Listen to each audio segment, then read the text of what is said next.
Mission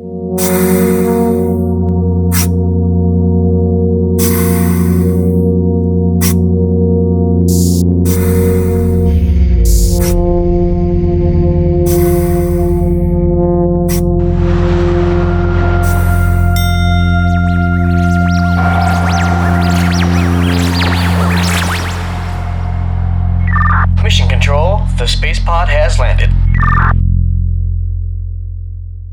Hey YouTube, Space Pod here with DFC Dan. This is the TheDeltaFoxtrotZulu.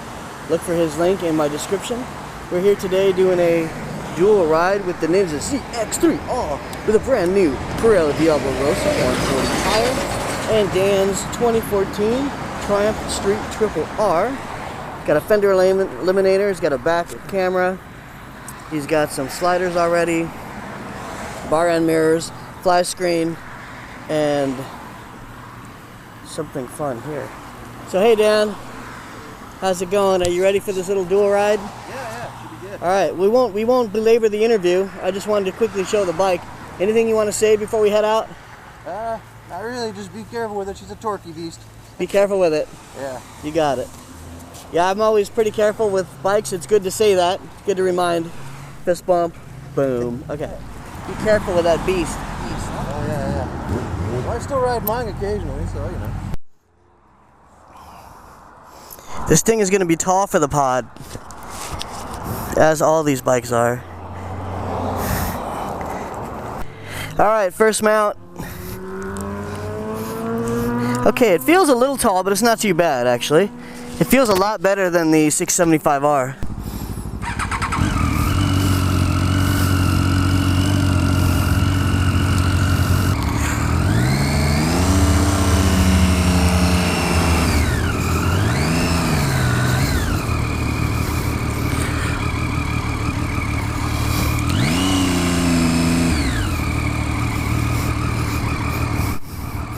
So, it's got a very interesting clutch position. Looks like Dan has some ASV levers already on here. It feels really good actually. I like the clutch already better than the 675R, which had a really far away release point, far from the grip. The bike feels a lot more footable than the 675R. Part of that is due to the riding position. It's a lot more upright, obviously. From this side, it looks pretty good. I'm not a fan of the bug-eyed look, but I've heard great things about this bike. So this has Pirelli courses on it.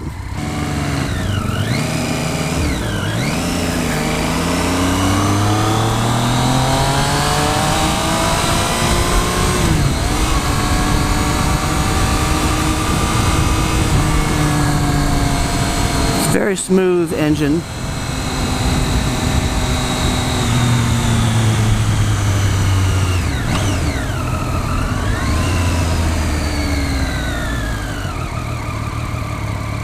Feels pretty good so far. The foot down position is actually pretty good.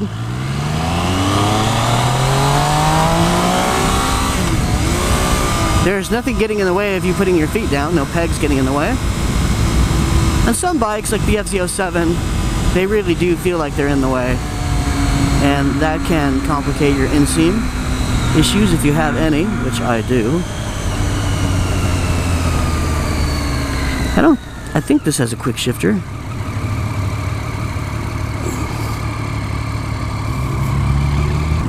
I don't know if I like these bar end mirrors.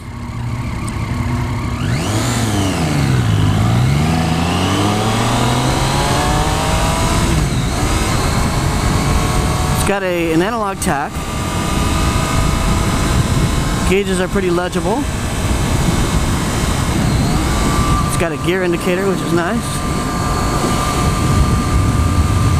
I feel like I'm out in the wind here. Flash to fast is right here. We are in low beam mode. Everything feels pretty much like where I expect it to be.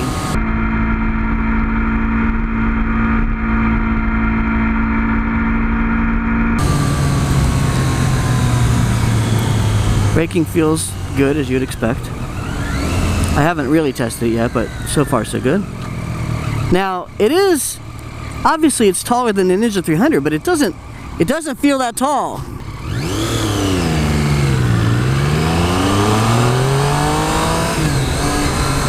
No quick shifter. The shifter is in a great spot though. Dan's either adjusted it well or it just comes like that. You know what? The Triumphs just feel great to me, man. They feel really good. It's got plenty of power, as you would expect from an inline 3. And so yeah, that triple is great. I only have one earplug in because I want to hear it. Revs are still low. On the Ninja I would have been shifting already. It's very easy to track the throttle and keep it steady. That's not a problem at all. It's not too twitchy like some bikes. The fueling is spot freaking on. One thing about Triumph, man, their fueling, the way the fuel is delivered based on your throttle inputs is fantastic. It's really second to none, other than the 675R, of course. Okay, I gotta get around this stinky truck. Now the tank, I always say this about bikes, is quite grippable. Dan's even got some stomp grips on there. I don't know what brand it is, but they're like that type of thing. And it's supremely grippable. It's a little narrow actually, so maybe I can see why you put them on. I'm gonna pass this guy, but I'm seeing if he'll turn right. Not only does it stink, it's blocking my view. Now, the great thing about a bigger bike is if you need to pass, you can pass in a shorter distance, which is actually safer. So, and you can pass more decisively. On the Ninja 300, you got to plan your passes a little better. Okay, he's turning right, as I thought.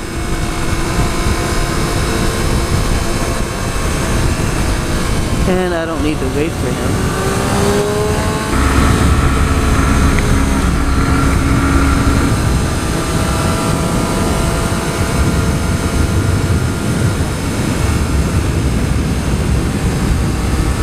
Oh geez, the bike turns like a dream. That was only a tiny baby turn.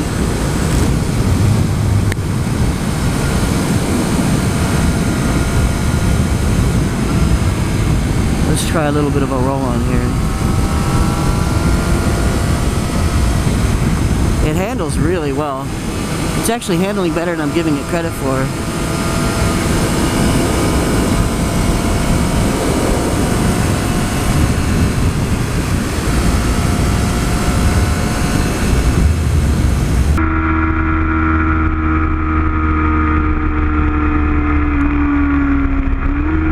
The fly screen seems to do a pretty good job.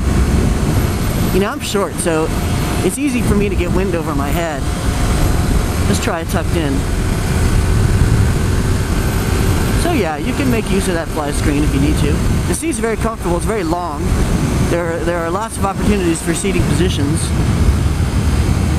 This thing has a great suspension. It tracks really well. I think I'm in too high a gear.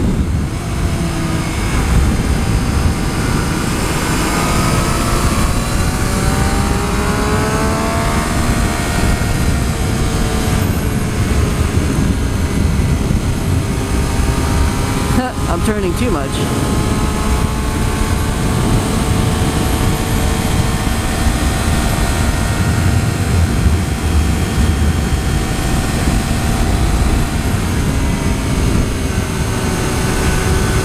I'm not riding very well yet, but yeah, I'm still getting to know the bike and what it's going to do when I press on the bars.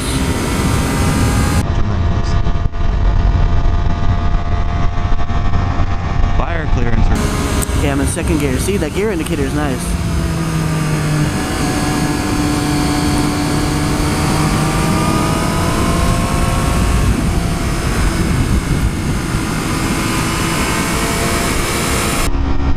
I'm in third. The toes on the peg. What's great is you can just stay in second gear and just rail on it, and there's not a lot of shifting drama. Just because you got the bigger engine, you got a lot more headroom. He stood on the brakes there. She's got good brakes, that Triumph. But his held up pretty good. was able to bring her down.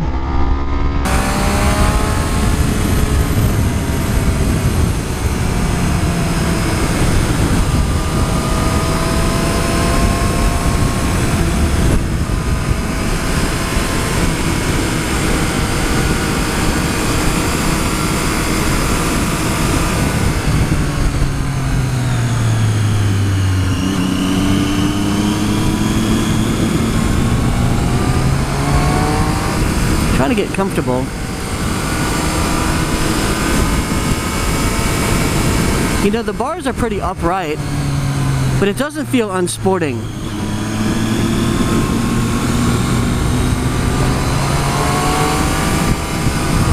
Okay, now that's like a bumpy section. The bike's feeling pretty good there.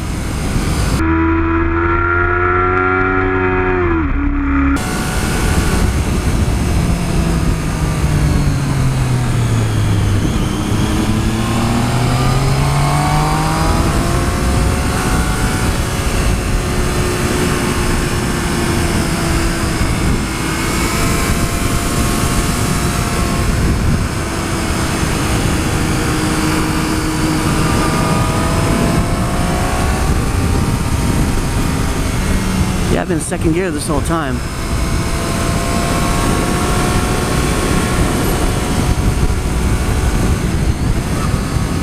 Let's see how third gear is with the pole and everything.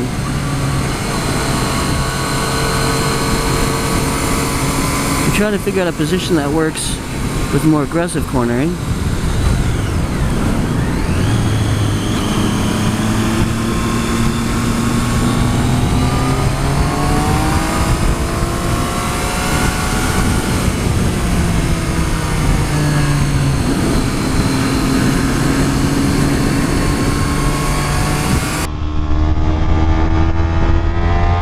So natural in this thing because it's what I have basically.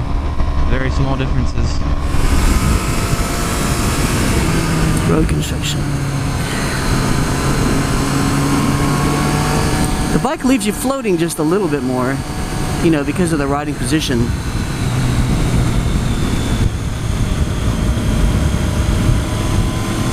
I don't mind taking it slow through here, dude. Not that I'm all that fast, but I want to make sure I'm ready to stop.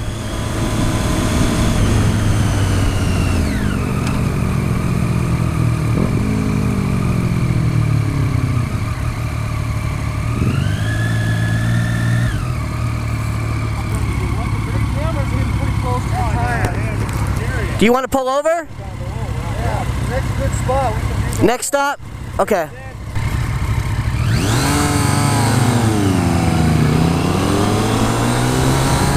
Dan was telling me, I could not hear. I'm already kind of deaf. Dan was telling me that the camera on the bounces was getting close to the tire. So we're going to pull over as soon as we can.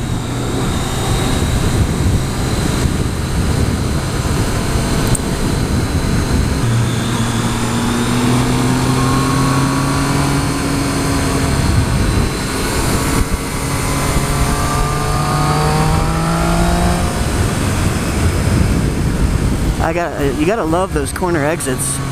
So third gear, it pulls so well that you can ride in third gear very easily.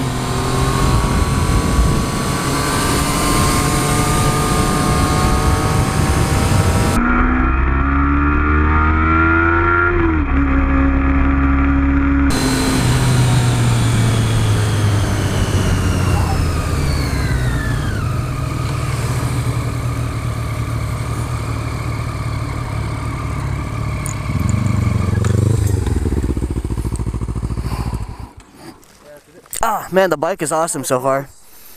Okay, so this camera was getting close to the tire. That's, dude, I weigh less than you, so, oh, it slipped, that's why. So we need to tighten it? It's pretty tight, it's just, it's going to be a weird angle. How close was it getting? So, like that? it was getting pretty close, yeah. I think we're okay now. It'll fit weird, but that's fine. Okay, so I'm going to stop at the, maybe I'll just go straight to the stop-off point at San Fran. You know, the little corner. I think I know what you're talking about. I'll just go there. Yeah. Okay. The bike is great, man. I'm being a little tentative because I'm getting used to what it's going to do. Yeah, but it handles so well. Yeah. At one corner you slowed way down. It's like, whoa. It's great. Like, you know, it's a different position, but I totally dig it. You're more centered on this bike than you are on... Oh, really? You're more centered. Why is that? Okay, I won't be so deaf when we stop. We can talk. Okay. What?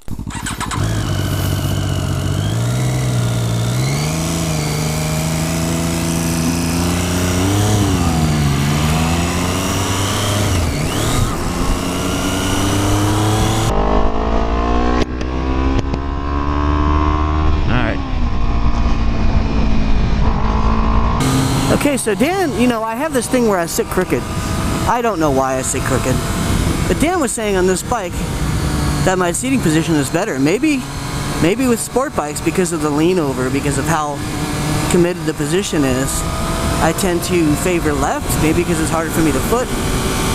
This bike actually, I have to tell you, it feels pretty darn footable. It's actually more footable, in my opinion, than the FC07.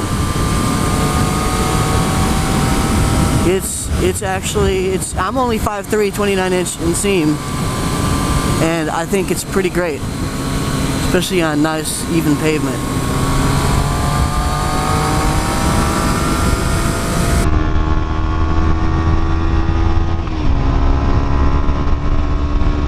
I think that 1000 wanted to ride with us, but we had to fix the problem before it became a real problem.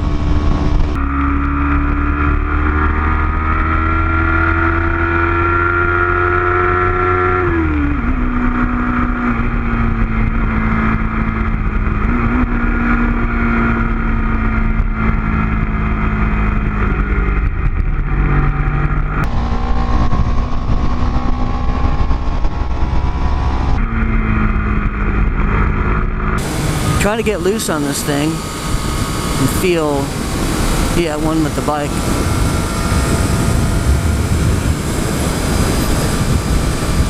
Like any bike, you got to be careful with the throttle, because if you're mid-corner and you give it a squirt you didn't mean to, that could be quiet. Okay. You know what we should do is include a little freeway stretch in our ride somehow, so you can appreciate how effortless drive makes the freeway.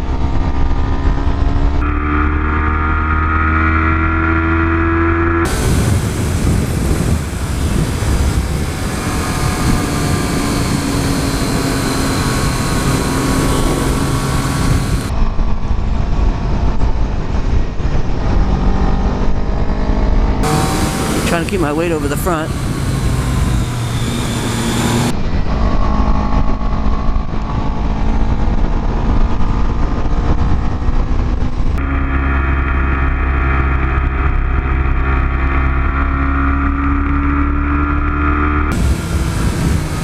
Brakes are really good.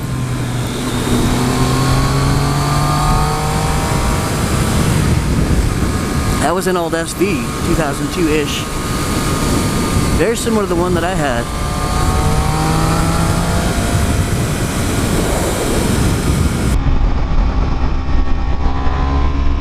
I always want to duck around that tree, even though I'm probably not nearly as close as it seems like I am.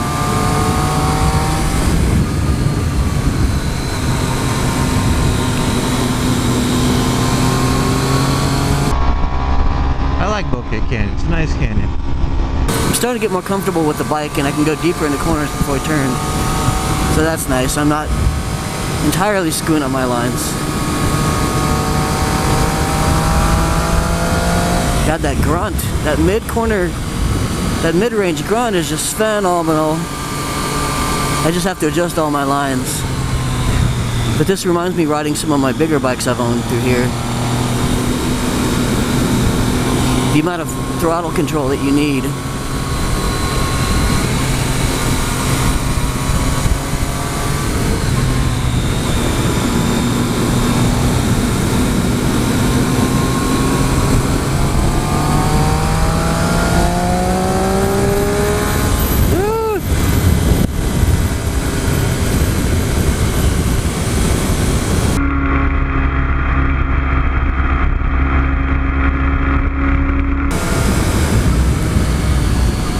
So yeah, what do I like better, the Naked or the 675R? I have to, man, that's a toughie.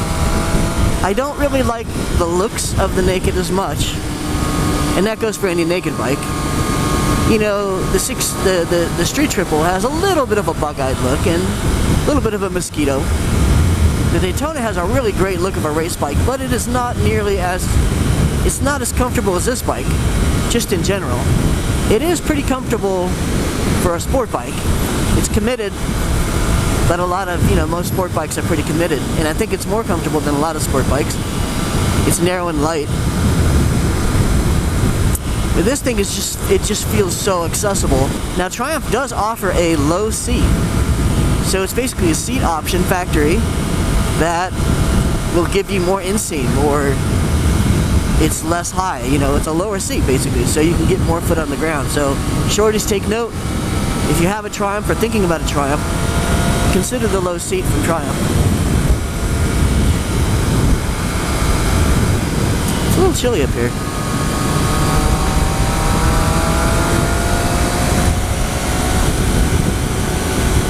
On long trips, this thing would be amazing. I felt like waving to the Fiat. That looked like a Fiat and a WRX plane, or a Lancer. And Abarth.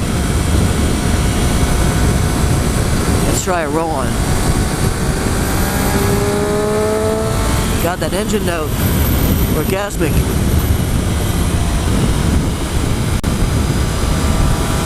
I'm not about the high speed like I used to be. I just really enjoy riding, and I love cornering. Speedo at a glance, very easy to read. Love the gear indicator. It's just a little cold out. Let's see, is there a temperature gauge? I shouldn't be complaining, I know, I live in California. I should not be complaining at all in the slightest, but I do. You know, I get used to my car with heated seats. Oh, comfortable, comfortable. This is a tricky corner because it's blind. This bike is quite confidence-inspiring now.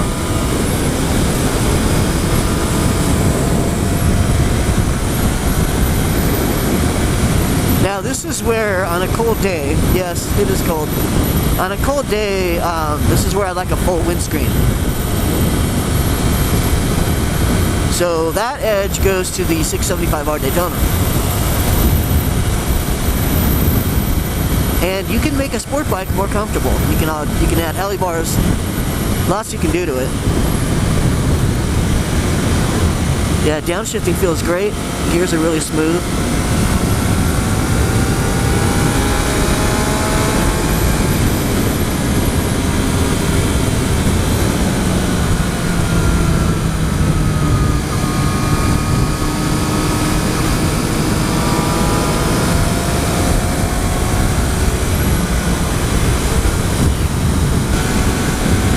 Try a bit of a high-speed blast.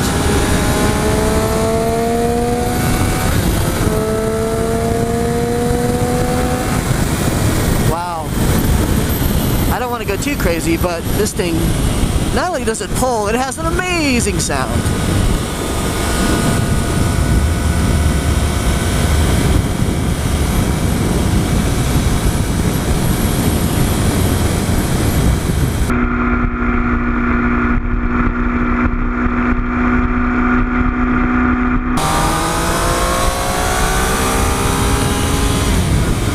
So yeah, the friction zone's pretty much at the end of the travel, despite the adjustable grip, so keeping that in mind, I can shift a little better.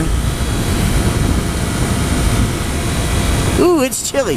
Okay, now look, I know we're a bunch of pussies here in California, but it's probably like 52 degrees out here, and that's a little chilly. Like, here's the thing, it's not that it gets cold, or that cold in California, not in an absolute sense. What it is Californians don't dress for the cold. We don't dress for the cold. So when it does get 50, you know, we're still in our 70-degree weather, right? Because we don't really even think about cold that much until we get caught in it, and we're like, holy crap, it's cold. But if we dressed like a New Yorker, and we understood how to dress for cold weather, we would almost never be cold, or at least not as cold, or we wouldn't get caught out in the same way.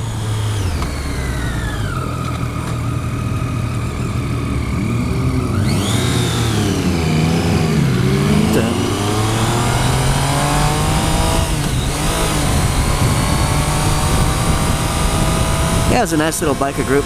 So yeah, I did get caught in the cold today because I didn't really dress warm enough, but not for this area anyway. We're at a higher elevation. I have the Under Armour shirt on, and that's it, under my jacket. And some lingerie. Just kidding. Just kidding about the Under Armour. Just kidding! So I'm a little underdressed. I didn't wear a neck gaiter. A neck gaiter would have helped a lot because my neck is really what's cold right now. And it's letting a little bit of cold air into my jacket. I know, fucking pussy space pod, suck it up. Jesus, what's your problem? Yes.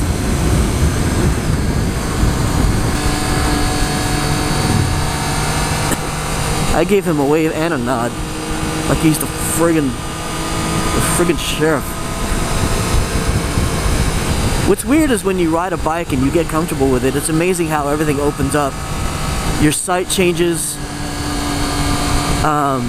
The areas of focus of your brain, in other words, maneuvering the bike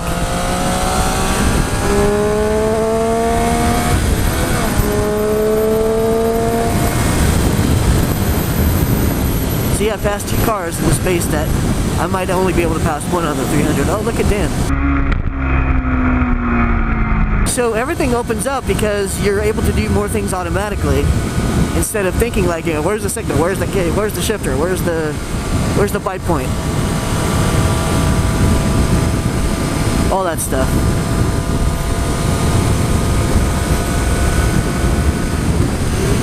See, those kind of passes are where a quick shifter is hella nice. Llamas over there.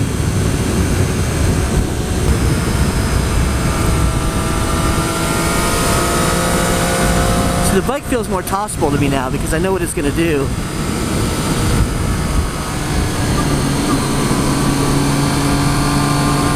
The fact that it's more open, I think, is why I sit more evenly. Because there's less stuff. It's weird. It's weird. I'm weird, I guess. That's a blind rise if I ever saw one.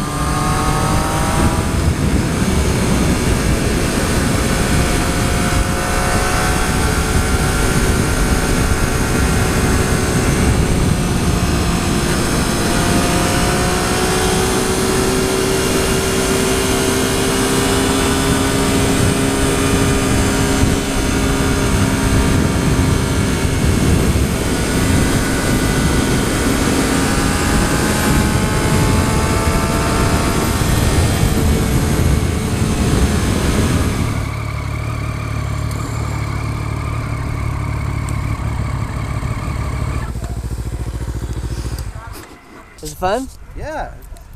To remind you, it's very much like yours, isn't it? Yeah. It's very similar. I mean, not as suspended as yours. Yeah, you don't have the tech specs. That's right. So I need to get it's some. a little slippery on the tank. Yeah, I want to get some. I need it. The tank's a little narrow. The bike's great, man. You know, up in the cold section, which I hate to say cold, but it gets a little cold. Yeah. It was, you know, that's when I'm like, well, you know, I'd love a windscreen, but the riding position is great. And the footing at a stop is amazing. There's no pegs getting in your way. Yeah. Like the FZ07, people are like, what do you mean pegs getting in your way? Sometimes pegs are right where you want to put your feet. What are you talking about there? Yeah. Your leg wants to go right where the peg is at. It's quite brilliant, actually. It's actually not a very tall bike. It's about as tall as I'd expect a monster to be. Definitely doesn't feel as tall as the 675R. Well, it feels great. And they have a low seat, too. So if people want. Yeah, All right, man. Cool. It's a great bike, though. It's just superb. The suspension feels awesome, even though I know you have it set for you. Yeah, I only touched it a little bit. Oh, really? Okay, good. It felt great. Yeah. You know that little torture track where there's mid-corner bumps and stuff? It felt really good there. Yeah, I think it takes that really well. And on this, it upsets it a lot more. The handlebars are great. It's a really nice riding position. I really like your levers, too. Because, as usual, the friction zone's way out there. Yeah. So... Got them in pretty far. Yeah, they're pretty far out, and you got bigger hands. I didn't touch them because I don't want to... If I can help it, I'd rather not mess with anyone's levers. Yeah, I was thinking, like, with these, you would at least get back to where you were. Here, it's like, This is Dan, TheDeltaFoxtrotZulu. Check him out. I'm going to link him in the description. There's the awesome Triumph Beast that we rode, or that I rode, and it was phenomenal. Dan owns a bike. He can come here all the time if he wants to. We might even come back today. We'll see. Beautiful bike. The best naked I've ever ridden. I think it's a very close second for me behind the 675R, only because I like the Ferret bike. Slightly better as far as looks, but man, this thing is comfortable. It's got a flash screen. It works pretty well. And I don't know, man. I don't know. This could grow on me quite a bit. See ya, YouTubies. Space Pod out.